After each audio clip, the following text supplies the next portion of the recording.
Bonjour à tous. Après le véritable séisme provoqué par les ETF Bitcoin, le monde de la crypto est suspendu à la prochaine grande nouvelle. Et cette fois, tous les projecteurs sont braqués sur Ethereum. On se souvient encore très bien de l'onde de choc de l'approbation des ETF Bitcoin. C'était un vrai tournant, une sorte de validation officielle qui a ouvert les vannes à des capitaux absolument gigantesques venus de la finance traditionnelle.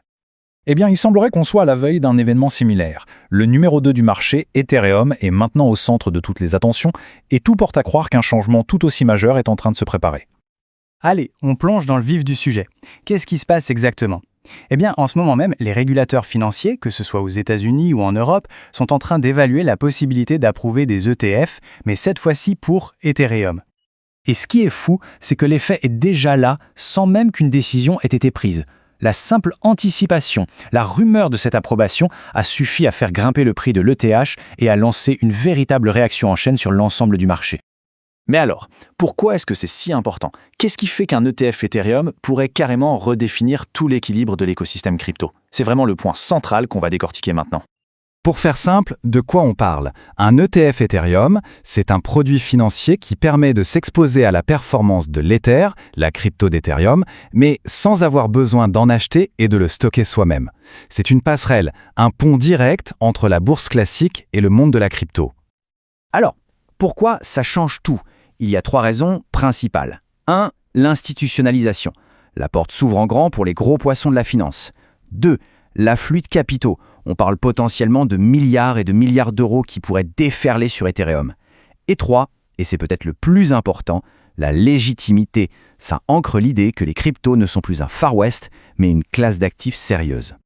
Bon, regardons maintenant le premier domino qui tombe, Ethereum lui-même. C'est quoi l'impact direct, concret, pour l'actif et tout son écosystème ? En fait, c'est une médaille à 2 faces. Côté pile, les opportunités sont énormes. On s'attend à une explosion de la demande, ce qui pourrait booster tout l'écosystème, de la finance décentralisée, la DeFi, jusqu'au NFT. Mais côté face, attention au risque. On pourrait assister à une volatilité extrême à court terme, un emballement un peu irrationnel, suivi d'une correction assez sévère. Et bien sûr, l'histoire ne s'arrête pas à Ethereum. L'impact se propage comme une onde à tout le reste du marché. C'est là que l'effet domino prend vraiment tout son sens.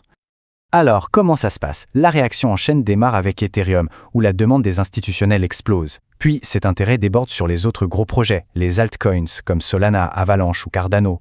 Même Bitcoin en profite, il est tiré vers le haut par l'enthousiasme général, même s'il perd un peu de son statut de seul roi de la fête. Et à la fin, c'est l'ensemble du marché qui gagne en crédibilité, surtout la finance décentralisée. Et ça, c'est un point vraiment fondamental. On ne parle pas juste de prix qui monte ou qui descend. L'arrivée de ces ETF, c'est une validation des concepts de base de la crypto, comme la DeFi ou la tokenisation d'actifs du monde réel. C'est une reconnaissance structurelle. Ok, donc face à ce potentiel raz de marée, comment se positionner ? On va passer de l'analyse du marché à des stratégies plus concrètes pour les investisseurs. 3 approches principales semblent se dessiner. La première, c'est d'entrer sur Ethereum progressivement, avant une possible annonce, mais il faut avoir le cœur bien accroché et accepter que ça va tanguer. La deuxième, c'est de ne pas mettre tous ses œufs dans le même panier, se créer un portefeuille diversifié avec d'autres altcoins solides pour lisser le risque. Et enfin, 3e point, garder du Bitcoin comme une sorte de socle, de valeur refuge dans son portefeuille crypto.